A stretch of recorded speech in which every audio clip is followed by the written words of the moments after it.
नमस्कार, स्वराज एक्सप्रेस देख रहे हैं आप और मैं मुस्कान साहू। चलिए बुलेटिन की शुरुआत करते हैं। खबर राजधानी लखनऊ से है, जहां कोर्ट में विशेष न्यायाधीश SC/ST एक्ट विवेकानंद शरण त्रिपाठी ने ऐतिहासिक फैसला दिया है।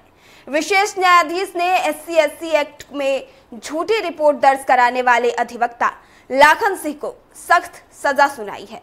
अधिवक्ता लाखन सिंह को झूठी FIR दर्ज कर कोर्ट की प्रक्रिया का दुरुपयोग करने पर 10 वर्ष 6 महीने की कैद और 2.51 लाख रुपए जुर्माना की सजा सुनाई है।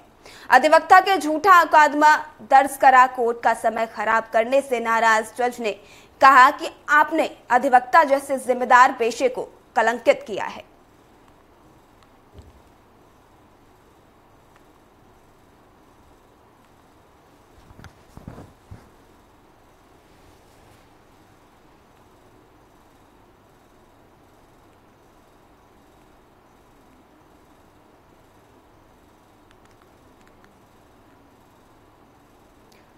और इस खबर पर अधिक जानकारी के लिए घनश्याम निशान चौरसिया हमारे साथ लाइव जुड़ चुके हैं। घनश्याम, लखनऊ कोर्ट ने विशेष सजा सुनाई है, विशेष तरह का फैसला दिया है, क्या कुछ है इस पे पूरी अपडेट? बिल्कुल निश्चित तौर पे। और लखनऊ के इतिहास का ये सबसे ऐतिहासिक और एक अलग फैसला है कि जब एक जज ने एक वकील को 10 साल 6 महीने की सजा सुनाई है, और वो भी अदालती कार्रवाई के प्रावधान के तहत अदालती कार्रवाई में दुरुपयोग को लेकर के। तो एक बड़ी कार्रवाई की गई है। लाखन सिंह नाम के एक अधिवक्ता है जो पहले कई मामलों को लेकर के वो जेल में सजा काट रहे हैं, जेल में विचाराधीन है। उसके इतर ये पहली सजा ऐसी है कि जो आंखें खोलने वाली है। दरअसल मुस्कान, अगर हम बात करें तो ये लाखन सिंह लगातार तकरीबन 20 ऐसे मुकदमे दर्ज कराए थे SC/ST को लेकर के, जो पूरी तरीके से फर्जी थी और मनगढ़ंत थी। यानी उनको जब उनको समझ में आता था, किसी न किसी SC/ST क्लाइंट को तैयार करते थे, 2 जिल्द बनाते थे, 2 जिल्द बना करके SC/ST जो प्रावधान है उस प्रावधान के तहत मुकदमा दर्ज करा देते थे उन सुसंगत धाराओं में।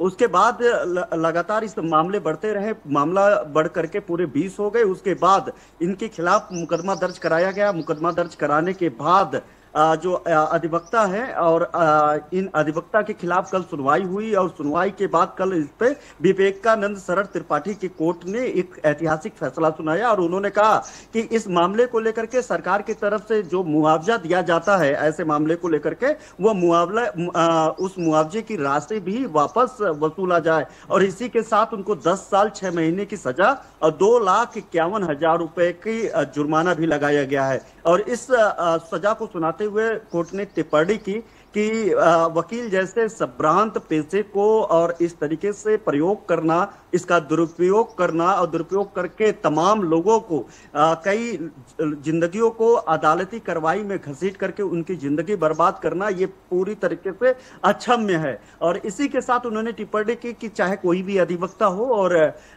कोई भी इस तरीके की अगर कृत्यों में शामिल होता है तो ऐसे को लेकर के सबसे पहले बार काउंसिल को इनकी सदस्यता रद्द की जानी चाहिए। उसके बाद इनके खिलाफ जो कड़ी कार्रवाई है, सजा के साथ कड़ी कार्रवाई भी की जानी चाहिए। इसके अलावा उन्होंने बात किया कि जिस तरीके से अदालती कामों को लेकर के, जिस तरीके से अदालती क्रियाकलापों को लेकर के उसमें जो लूप होल है, उस लूप होल का प्रयोग करके लोगों को प्रभावित किया जाता है, उसका दुरुपयोग किया जाता है। और खासतौर पे एक अधिवक्ता होने के चलते, अधिवक्ता होने के नाते न्याय हित के इतर सोचना तो दूर, न्याय हित के खिलाफ जाकर के जिस तरीके से इन्होंने काम किया है, उसके खिलाफ एक बड़ी सजा का ऐलान किया गया है, जिसमें 10 साल 6 महीने का इसमें सजा का ऐलान किया गया है लाखन सिंह पे। जी बिल्कुल घनश्याम, जैसा कि आपने बताया कि लाखन सिंह नाम के एक वकील ने इस तरह की हरकत की है। कोर्ट की ये सुनवाई, कोर्ट का ये फैसला ना केवल लाखन सिंह के विरुद्ध था, बल्कि अन्य वकीलों को भी कोर्ट की तरफ से ये करारा जवाब है कि अगर इस तरह की हरकत हुई तो वकील भी बख्शे नहीं जाएंगे। बिल्कुल निश्चित तौर पे कोर्ट ने अंतिम में यही टिप्पणी की कि जिस तरीके से कानून का दुरुपयोग किया जा रहा है और खासतौर पे जो कानून के रखवाले वकील अधिवक्ता जो होते हैं कहीं ना कहीं कानून के रखवाले होते हैं, ऐसे में इनके द्वारा इस तरीके से कृत्य किए जाना ठीक बात नहीं है। और लगातार इस मामले को लेकर के वो विशेष तौर पर सुनवाई कर रहे थे और इस मामले के प्रत्येक बिंदुओं पे उन्होंने बात कही।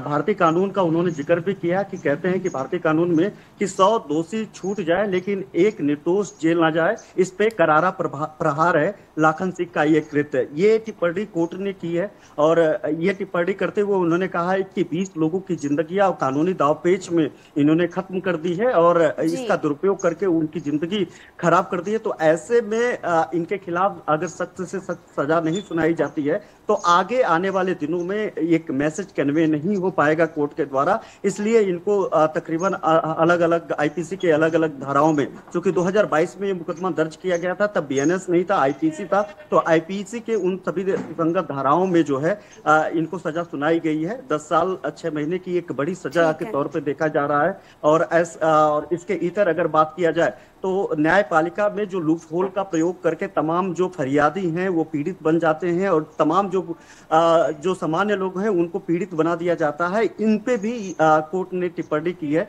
और उसमें उन्होंने कहा है कि आम लोग जब कानून के रखवाले वकील की वर्दी पहन करके ऐसे लोग इस तरीके के कृत्य करेंगे तो ऐसे में सवाल पूरे न्यायपालिका में उठेगा और अगर न्यायपालिका में उठेगा तो लोगों का विश्वास क्षीण होगा।